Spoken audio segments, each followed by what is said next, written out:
I don't have to follow the rules I give you.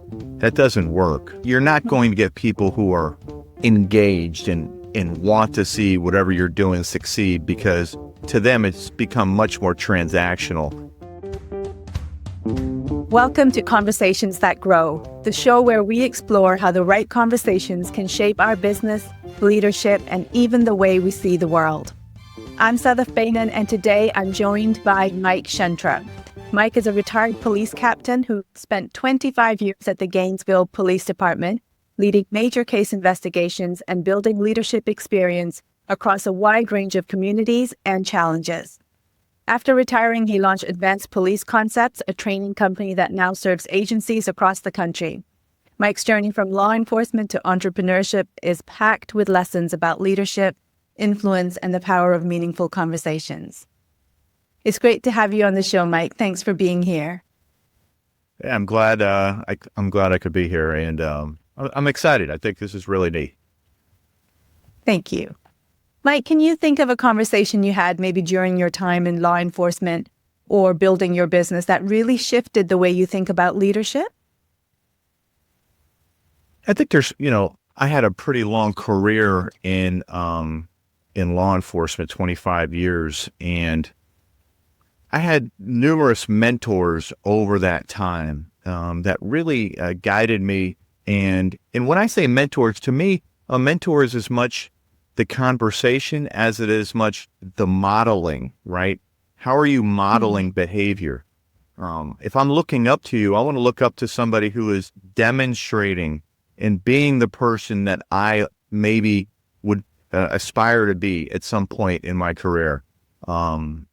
So I don't know if it's all about one conversation or picking out the right people to model your behavior around and seeing what they do, and then asking really good questions like, how did that happen? How did that work?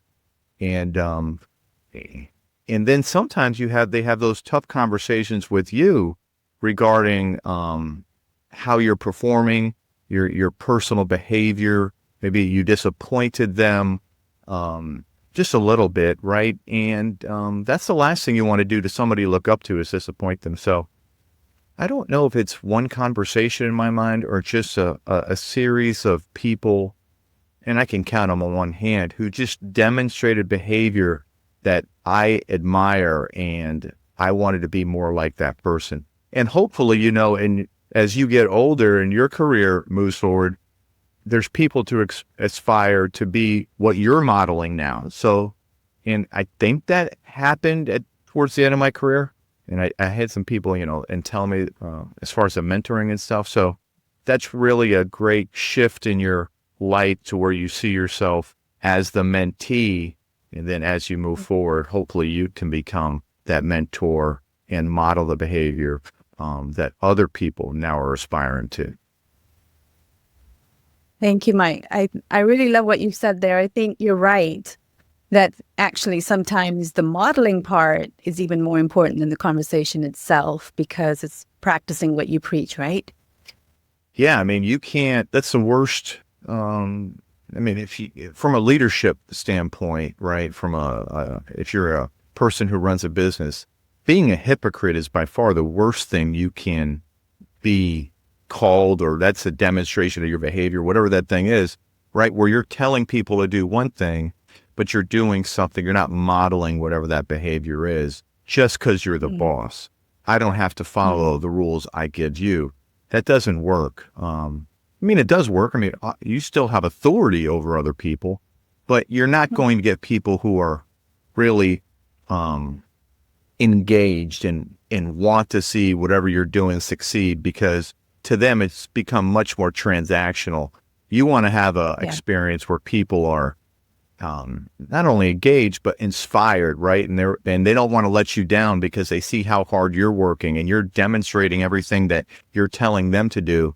You're leading from the front, and that's the kind of environment. And those environments are not easy, right? I will be the first one to say, as a captain, did I fail at demonstrating whatever behavior I wanted every single time? For sure.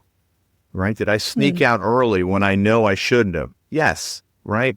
And hopefully I had those conversations when I told people, hey, listen, today I got to get out of here a little bit early for whatever reason.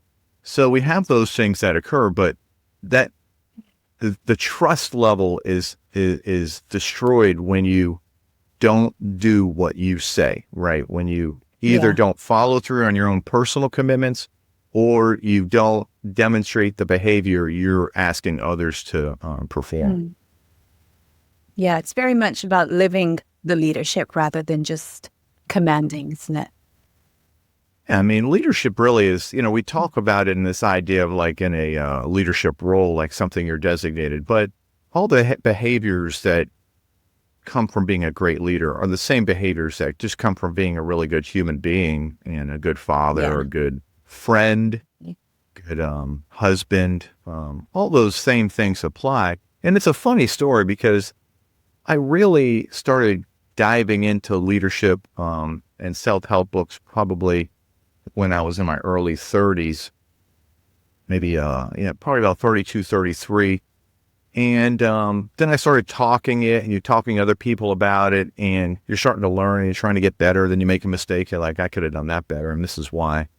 Then one day, my wife just like, just like great partners do, she looked at me and she says, all that leadership stuff you talk about at work, why don't you use that in the family as well? And I was like, oh, gosh. Damn. Yeah, right. At work, I'm talking about all these ideas of how to build coalitions and make people want to be part of the team and all these things. And at home, I'm a dictator to my own children, right? I'm not doing any of those things. It's, I tell you why to do something, or I tell you to do something. You don't ask why. But at work, I'm preaching to other people. You have to explain the why. So I don't think you have to explain the why to a 5-year-old, but once they become teenagers and stuff, I think maybe you can take 15, 20 seconds to explain those aspects to them. And she knew, she definitely opened my eyes on that day. She sounds like a wise woman. Yeah. I also liked what you said about, when you've got a mentor and you look up to them, you also don't want to disappoint them. And it's that, the holding up a mirror image that you gave about having those tough conversations. That's a really important part of these conversations as well, isn't it? But they're the hardest thing to do because in business and in wherever your workplace, nobody wants to have difficult conversations with employees. I mean, the better relationship you have with another human being, the easier the talks sometimes are. They're still difficult, but if the other person really knows that you want them to improve and you have their best interests in mind when you're having this conversation, the conversation can be productive. But in general, humans do not take criticism well. And it goes back to those ideas of some threat, whatever caveman type stuff. I'm talking the same thing. It may not be a dinosaur ready to eat you, but when you have somebody coming to you and telling you like you're not doing a good job or you're failing in these aspects, that those same bodily things, that little bit of an adrenaline dump and your fear circuitry kind of going, still kick in. And if you're not prepared for it, which most people don't prepare themselves, it kind of takes over their body. And that's why they get this defensiveness and stuff. So creating really good relationships with your teammates makes that easier, but it's still not that easy, right? And everybody shies away from it. And then when they do finally say they have to have the conversation, they wonder why they went so off the tracks, right? Because you got to just always be guiding people in the right direction. And every time you see them a little bit doing something that just isn't quite right, you got to try to steer them in the right spot. Because once you wait to the end, they could be way off track. And those are the hardest ones to get back on track. Yeah. Yeah. It's those ongoing conversations, isn't it? Yeah. Right. Thank you, Mike. I love that. It's amazing, actually, how these relationships that you talk about can leave such a lasting impact on the way we lead or carry ourselves in our businesses. I'd love to rewind the tape a little bit, actually, and hear about your journey in law enforcement. Yeah, so I always wanted to be a police officer. So I didn't fall into the job. I went to University of Florida in Gainesville and went there for criminal justice, graduated. And the job market in 1993 when I graduated, was not great. And becoming a police officer was a lot harder than I thought it was going to be. I didn't realize how many people applied for these jobs. I wasn't really prepared for that. So it took me about a year to get a job and go to the police academy, which I did. I ended up going to the police academy here in Gainesville because I met my wife at the University of Florida, and we decided to settle down here. We liked the communities.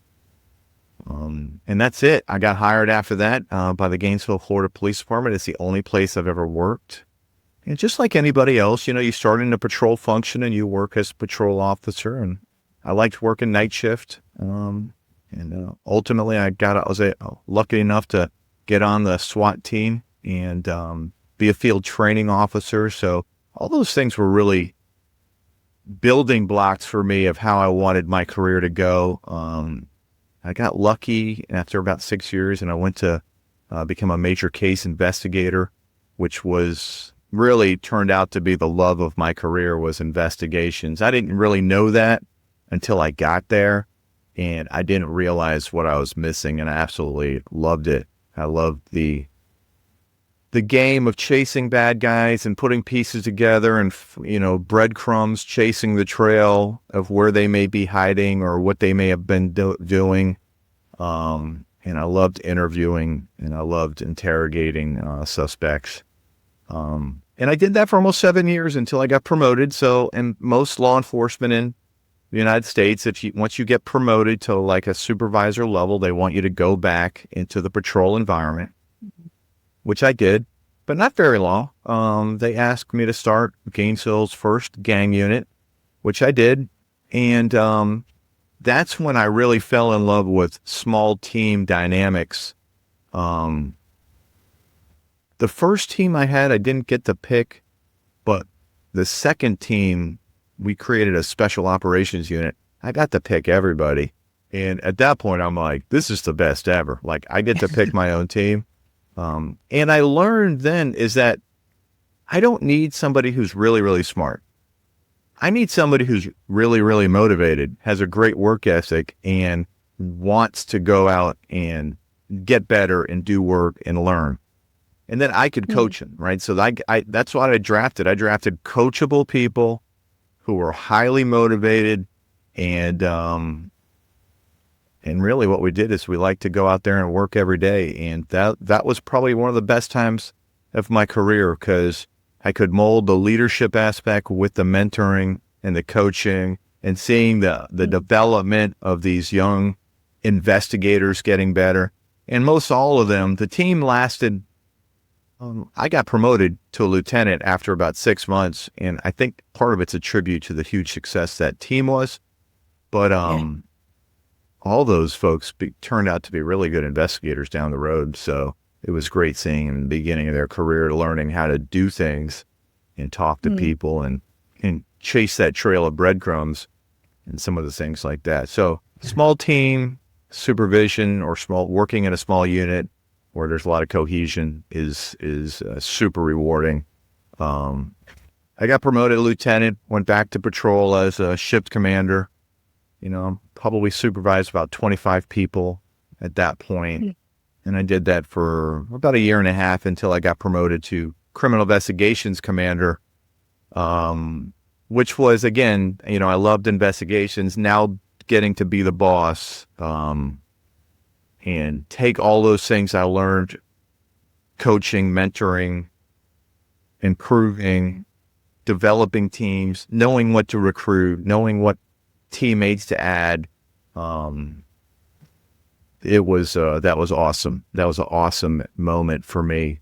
And it was the first time I started supervising civilians. So everybody I'd ever supervised was all sworn officers. So there was definitely a little bit of different dynamic now. And I had my own staff assistant. She's like, what do you want me to do? I'm like, I have no idea. What do you do? She's like, well, I answer the phones and I take messages for you and I work on your calendar. I'm like, okay, don't do any of that. I can answer my own phone. I definitely don't want you touching my calendar, right? I can handle my own. So yeah, learning to delegate, right? Now I got to learn how to delegate to a staff assistant. Now I have to supervise civilians who brought some different challenges. And then finally I got promoted to captain and and it was no longer in investigations. I had a little bit of a role to play in fighting crime. I was in charge of crime analysis. I was asked to build a real-time crime center. I was the emergency manager. So when we had hurricanes and then COVID hit, COVID taught me more about communication, internal crisis communication than anything. And it kind of started with hurricanes, but those were very short time spans. COVID taught me as much about crisis communication as anything, because I was the lead communicator for our organization. We had about 400 employees, and we were trying to give out daily updates. Because if you remember in the beginning of COVID, things were changing like by the hour. So some days there were 2 updates because what do you do if this happens? What do you do if that happens? Oh, this is closed. Oh, we have a new requirement, mandates, whatever those things are. That taught me a lot. And I'm glad I went through it. It was tough, but it definitely opened my eyes to how to communicate in those types of situations. And then you just saw the concern on people's faces. And for me, like, the idea of me catching COVID was like that I didn't care. Even early, I didn't think it would be that big of a deal. But then I had to worry about catching COVID and bringing it home to my mom and dad who were living with me. And they were both in their 80s. So, okay, so that concerns you. But then seeing the fear in other people's eyes, right? I mean, and then realizing, like, Mike, you can't project how you feel about it to other people, right?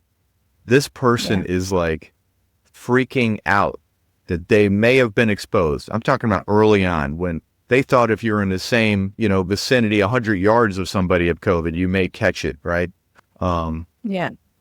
So again, empathy. I had to learn to bite my tongue and realize, like, just because you don't feel that way, you still have to understand other people may feel that way. So those were some things I definitely learned during the pandemic, from a leadership, command, and communication aspect. Awesome. What were some of the biggest leadership lessons then that you took away from that experience? During COVID?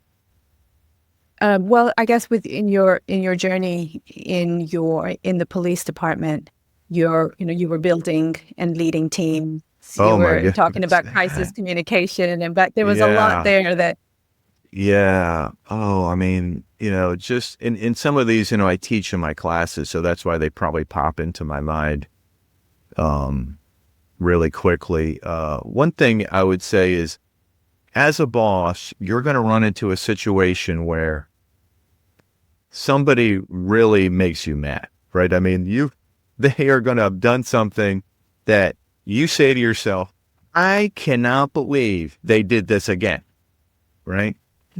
And you're going to want to jump on your keyboard and shoot out an email, or you're going to want to call them into your office or get on the phone or Zoom or whatever it is. And I've done that, and that is not successful, I can assure you, right? Because in the one instance I talk about in my class is that I did not gain enough information first before I jumped to a conclusion, or what we call a knee-jerk reaction, right? Listen, you have got to calm down, get as much information about the situation that occurred, do a little bit of research first before you address the situation. I tell people you have to, know your intent. Is your intent to, vent on them and berate them and tell them, how much they've disappointed you? Or is your intent to get the behavior to stop, whatever that behavior was, right? But you really first have to get information. And once you get information, sometimes it changes your mind about how you're going to deal with it. Not to mention you've given yourself some time to calm down. So that was one for sure that I definitely messed up. And in that same incident, I learned that when you make a mistake and you own your mistake and then you apologize for it, I believe apologizing and admitting a mistake and apologizing could be the biggest trust builder with other humans, right? People understand we make mistakes. People want you to admit that you made a mistake and then apologize if it affected somebody else, another human being, right? That's when you apologize. But you should always be willing to admit you made a mistake. It does not show weakness. In fact, it probably shows strength. I mean, I believe there's a lot of talk about what's like the most important aspect of leadership. You know, I think trust is still the most important, but there's a lot of people who say humility is the most important, right? Being humble. So whether they're equal, one's a little bit above the other, who cares, right? I think they're two. If you have two pillars of leadership, you can go with trust and humility, and they work hand in hand. Stick with those. And a part of being humble is admitting when you're wrong. Mm-hmm. Yeah, I like what you've said there. And actually, when you were talking, I was thinking about what your wife had said about how you can apply the same principles at home, and things like a knee-jerk reaction are so easy to come to us as parents, aren't they? And but taking that time to respond and just let things settle before you do. And as you said too, very wisely, taking responsibility for our actions or our words, whatever it is. Yeah, I learned as a parent, I stopped saying the word no. Like I didn't use the word no anymore, right? So if somebody asked if they could do something, if it was a yes, then it's a yes. If it's, if I have a feeling like it's not going to happen, I say, all right, give me a chance to think about it. So I took out the word no and said, give me a chance to think about it. Because what happens as a parent, and I've learned, of course, I learned this the hard way. What happens as a parent is you say no, and then they say, but why not? Da, da, da, da. And then you think about it a little more and you're like, oh, that's really not that big of a deal. Maybe I should have let him do it. Then you change your mind, right? So, yeah, as a parent, right, don't ever say no. So can this transfer over into adult world? Of course. Like if an employee comes in and they give you an idea, you know, even if you think it's probably never going to happen, don't say no. Just say, hey, give me a day. And then when you have a day, go back to them. And the answer might still be no. But what you don't want to do is create an environment where your knee-jerk reaction is no. And then sometimes you go back and you're like, oh, well, maybe I thought about it and it's okay, right? So it also shows a little bit of wisdom and patience, too, if you don't automatically say no. Yeah, right? And I think it also gives the other person or your child to have a chance to think about what they've asked. And they'll, I think they're better prepared for a no if you take the time. Right. To think about it. Exactly. Yeah. And then sometimes maybe it's a negotiation. Like, well, maybe you can go, fine. And you're going to clean your room, whatever those things are. So what did working with different communities teach you about communication? You've talked about civilians. You've talked about a team you didn't choose, a team you did choose. You've also talked about being on the SWAT team and investigations. I think there's so much there, so many different ways and modes of communication. I'd love to know more about that. Yeah. I think there is something to be said about knowing your audience. But part about knowing your audience is having built relationships with those individuals. I tell people, it doesn't matter what team, either you're given a team, which a lot of us are, right? Most of us don't choose our own teams. That's why I said, like, in my world, when I did, it was amazing, right? It was amazing, but that's rare that you get to choose your own team in law enforcement. Usually you're assigned to 5 or 6 people or 10 people or 20 people, whatever those people are. So building even small relationships with them, figuring out what makes them tick, breaking bread with anybody. If you break bread with any other human being, you're going to be a little closer to that person than you were before. And when I say breaking bread, it could be a cup of coffee, right? It could be a glass of wine. Whatever that thing is, you're going to be a little closer to that person than you were before. And when you create some relationships with another human being, communication gets easier. Communication never gets harder when you know somebody, right? It can only get easier. Unless you don't like the person, I guess that could get harder. But when you're hoping to build a relationship, and on the SWAT team, you built relationships a little different than you did maybe with a civilian crossing guard who I worked with later, right? Yeah. So, I guess that's kind of what it means by kind of knowing your audience, right? I mean, how you build those relationships with individuals.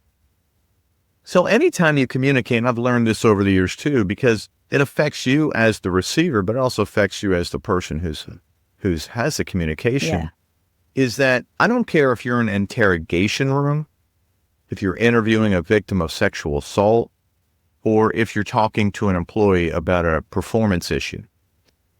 You have to create, the less anxiety there is in the room, right? Between less tension, however you can bring that tension down, you're going to have better communication, right?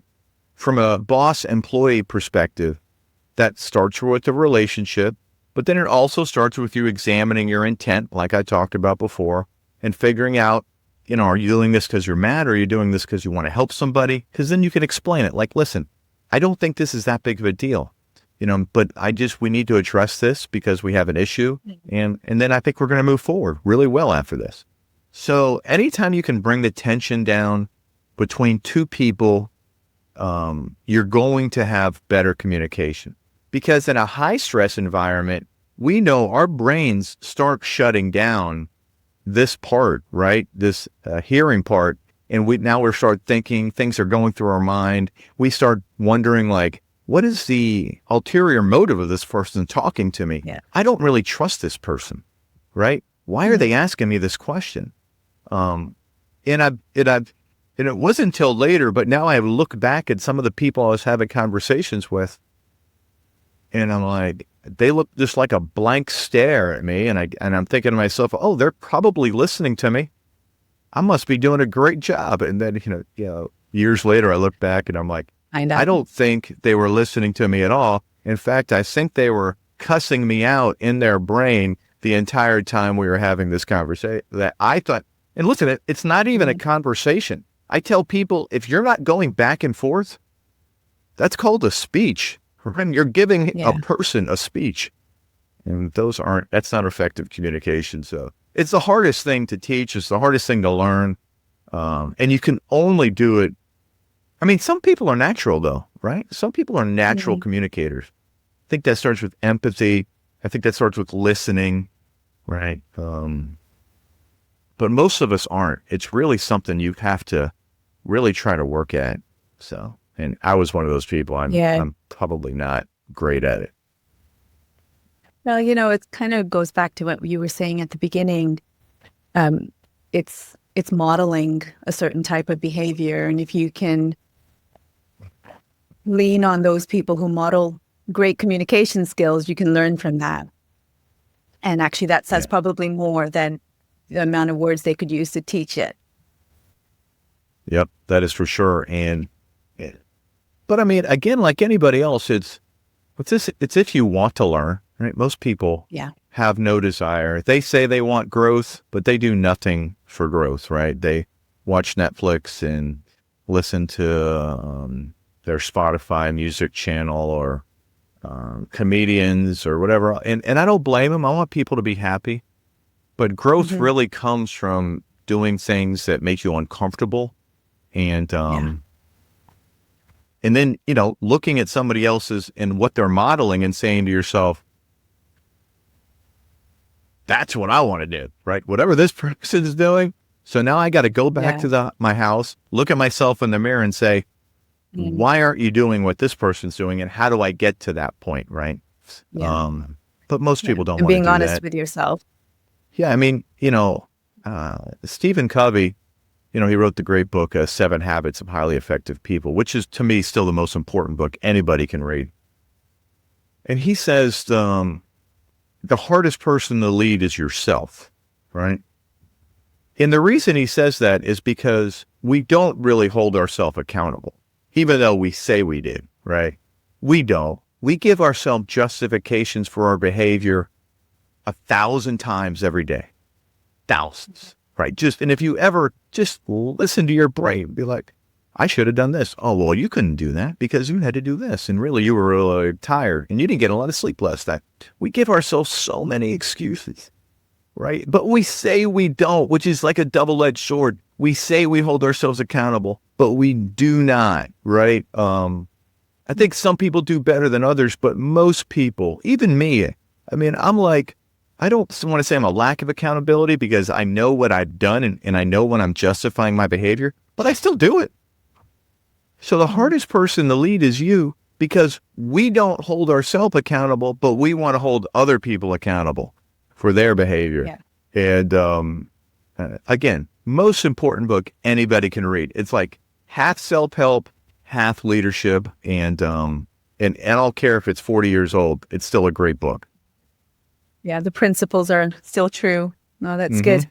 I liked what you said about knowing your audience and being empathetic and listening really well. I think you're right. Those are key to great communication. I'm really fascinated about the breaking bread together. Like I know it's true, but I don't fully understand why it's so impactful. I don't know. Does it go back to the Bible and the Last Supper? I mean, if you talk about all the great events in the Bible, a lot of them were over a meal, right? That's true. So, I mean, food, it's the nourishment. I don't know. I don't know if there's science behind it. I can only tell you that the invitation alone to break bread is important, right? The invitation to have a lunch together means that you value that person. And a lot of times with our employees, it becomes strictly like this professional business-like relationship, which is good. I'm not talking about like, you don't need to go bowling with them, but can you share a cup of coffee with them? Can you tell them, hey, you're important enough to me to where we're going to walk across the street and get a Starbucks, and I'm paying, by the way. Whatever that thing is, right? Whatever they want to, like, oh, I don't really like Starbucks. Okay. Well, let's do whatever. Let's get ice cream at lunch or for a snack, whatever those things are. But there's something about saying that you're going to take some time out of your schedule to make time for them.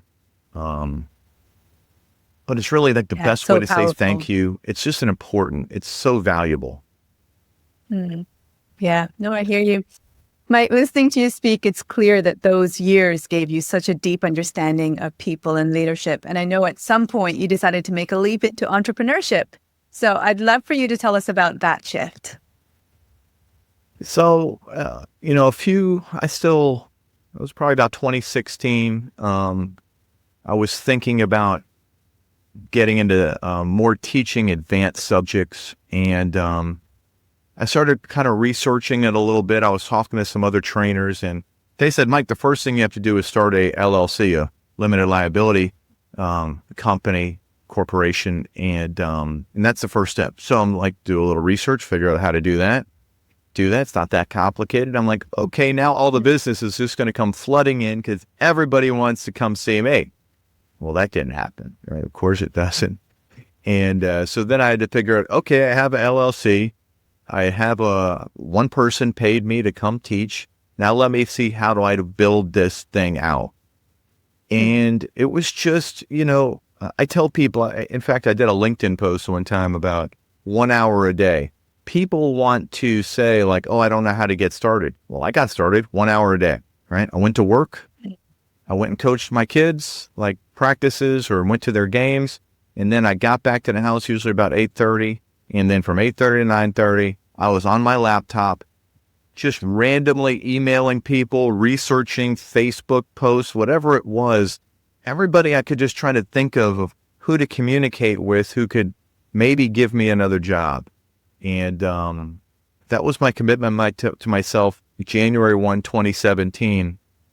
And lo and behold, by May, I had my first decent gig and performed well, and they wanted us back. And then I brought my first contractor on with me, a friend of mine who he's just, and he still teaches with me. He's fantastic. And then it was from there, it was just a slow process. And I really thought I was going to get out maybe 2019, 2020, and then COVID hit. And I'm like, well, thank God I didn't get out. We have no jobs all of a sudden, right? Because nobody could meet in person. And that's a lot of our classes were in person. But what it forced us to do was to go online. So we went online and started an online training academy, which started to have some success and picked up speed. So you have to be nimble and flexible. Yeah. And then ultimately, for me, I get a pension too. So that's a soft landing. It gave me opportunity to really explore whether I can make this thing a bigger success. And so I pulled the trigger, right? And I left the police department at a time when both my parents were living with me at home. They were in their 80s. Still had my daughter was in middle school in her 8th grade year. She was my youngest. I had 4 sons too. But, life is too short and money doesn't mean everything. So my wife was super supportive. And number one, and number two, she's an absolute rock star. Like she does very well, really smart. So she says, yeah, go ahead and try it. And you being at home will help out with with my parents and other stuff as well. And she's been super supportive. And since then, I've hired my first employee, and I probably have about 20 people that teach for me, periodically, not all the time, but as we need them. And it's been really neat. And it's been, again, a leadership journey again, because now you're a completely remote company.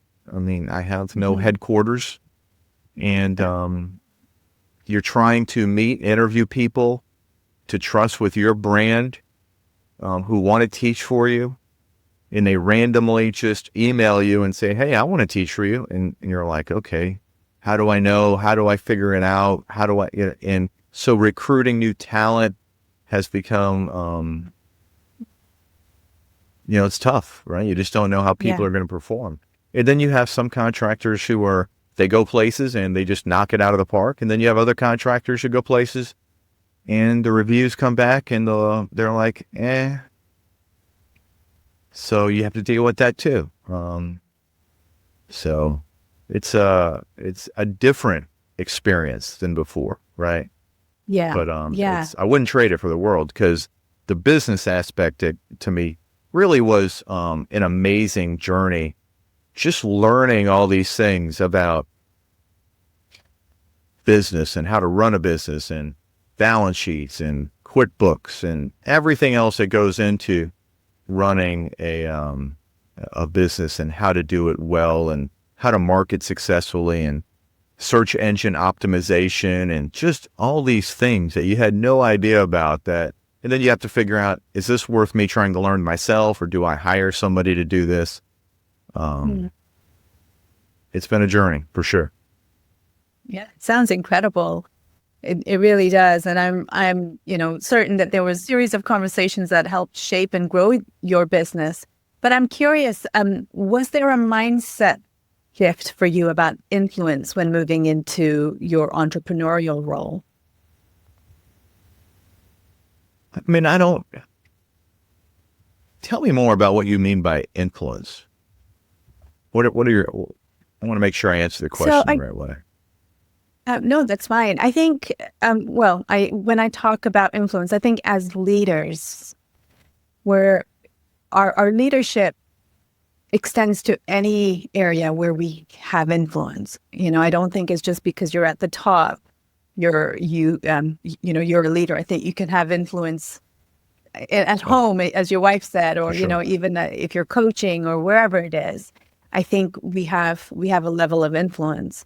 And so I guess my question is, when you moved into a different capacity and you still have, you've got people who are teaching for you and they're remote, how does that work for you? Was there a mindset shift? Yeah, so for sure, right? I mean, John Maxwell says leadership basically equals influence, right? So I think I know what you're saying now. That's perfect the way you explained it. My biggest, my goal, right? My number one goal right now is to help others get better. And I know that sounds like, and don't get me wrong, I still want to make money too.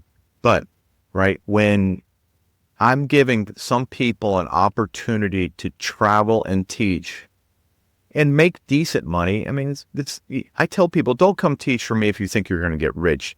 I think it's a stepping stone to other things, but most everybody who teaches for me has full-time jobs still. But almost nobody in our business gets to travel around the country and go teach to other people, right? So when I see a spark in somebody and I'm like, this person's really got a fantastic attitude, really high energy, work ethic, and they say they want to come teach for me, and then I give them the opportunity to do that, and then I see the rewards coming back of, and not just the thank yous and stuff, but seeing them succeed, and then seeing the reviews, and then seeing them kind of get better at their craft and doing that. That to me is my biggest reward right now, for sure. So the influence, I hope, is the building of these individuals and their professional goals and dreams and aspirations to go teach. That's what I hope I'm having on other people right now. So, and I know I am, because I see it and they tell me, and when people come to me, a lot of people call me and ask me questions about how I built my business, and what do I need to do next to be like you? What's the next step? And I tell I'm an open book. I tell people I'll share everything I have except my email list. I don't give you my email list. That was hard to build, right? You don't get my email list. You have to work on your own. But everything else I will share with you, because I don't believe anybody is in competition with me. I believe there's plenty of people in the space who can go out and bring great content. I'll never say anything bad about another company or anything like that, because I know that the more that I share, the more that comes back to me, right? And I've learned that the more I try to give away business, the more business comes to me. So if there's it could even be a lucrative contract, but I know my group of instructors is just probably not the right fit for these folks, I'm going to send it to a competitor or somebody who's a collaborator with me on a different project, because I want to make sure whoever's, trusts they can still come to me and say, hey, can you do this? And could we do it? Sure. Would it be the best? Probably not. So I'm going to let somebody else do it. And then I know that it'll come back to me down the road. So, whether you call it karma or whatever you want to call it, it definitely comes around. When you help others succeed, you will be successful. I guarantee it. If you try to hoard everything yourself, I mean, you might be successful, but it's just a miserable way to live too. I can't even imagine. Yeah, me either. What I find really fascinating about listening to you speak, you're talking about training and helping others, and it echoes back to what you said at the beginning about passing on what you've learned and mentoring, the people that you have influence over. And I think that's great. Yeah, it's really rewarding, right? And like I said, I'll do it for anybody. I've had people randomly call me up and I may not take the phone call right that moment. We may schedule another call for another time, or they'll hit me up on LinkedIn and say, hey, I'd really like to pick your brain about this. And sometimes I do feel like I'm getting used a little bit. But you know what? You don't really know either. So maybe that's just me thinking that. But I just try. And if I have time, I'm going to give time. If I don't have time, then I'm going to be honest and say, I can't do this. Let's schedule it a week from now or 2 weeks. I promise I'll give you some time. But time's super valuable, right? So, but I try, right? And that's all I can do. Yeah. I can't please everybody. No, I love what you're saying. Thanks, Mike. So you've mentioned COVID a couple of times. I knew that it's from what you've said, it's thrown a lot of curveballs at you. But I'd love to know, how did conversations during that time, during the period of COVID, help you adapt? Or what conversations helped make decisions that made a big difference?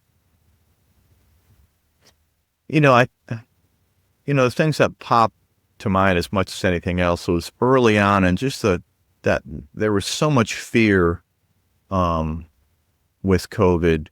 I remember we would have, because, cops never stopped working. So it's not like we got to work from home.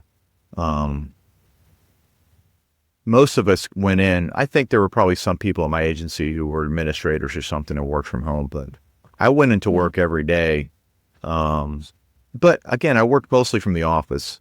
So I didn't have experience as much that in the field like our patrol officers had to do. And just their fear, like they would go to a call and a guy would cough and then they would say like, hey, does he have COVID? Oh, we don't know. Okay, so we don't know if he had COVID, but he coughs twice and says he doesn't feel good. Then like 6 people wanted to be sent home and not work for like 10 days. And this was exasperating to me. I'm like, are you crazy? Yeah.